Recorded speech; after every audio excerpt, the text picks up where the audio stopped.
বেনজির আহমেদকে দেশে ফেরাতে সরকারের সাথে সমন্বয় করে কাজ করবে দুর্নীতি দমন কমিশন দুদক। বিকেলে দুদক কার্যালয়ে কথা জানান সংস্থার উপপরিচালক আক্তারুল ইসলাম। তিনি জানান, বেনজিরের বিরুদ্ধে দুর্নীতির অভিযোগে ৬টি মামলা করে দুদক, যার মধ্যে পাসপোর্ট জালিয়াতির মামলায় গত বছর ইন্টারপোলের রেড নোটিসের প্রেক্ষিতে সাবেক এই আইজিপিকে গ্রেফতার করা হয়।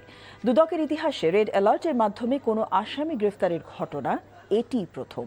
২০২৪ সালের অক্টোবরে বেনজিরের বিরুদ্ধে দুদকের মামলায় বলা হয়, সরকারি চাকরিজীবী হওয়া সত্ত্বেও পরিচয় গোপন করে ক্ষমতার অপব্যবহার করে বেসরকারি চাকরিজীবী পরিচয়ে সাধারণ পাসপোর্ট গ্রহণ করেন বেনজির। আপনারা জানেন যে তার বিরুদ্ধে দুদকের ৬টি মামলা করা হয়েছে। ৬টি মামলার মধ্যে একটি মামলায় চার্জশিট দেওয়া হয়েছে দুদকের পক্ষ থেকে এবং এটা ট্রায়াল চলছে। প্রক্রিয়াটা ইন্টারপোলের মাধ্যমে আমরা যেহেতু চিঠি পাঠিয়েছিলাম, ইন্টারপোল গ্রেপ্তার করেছে।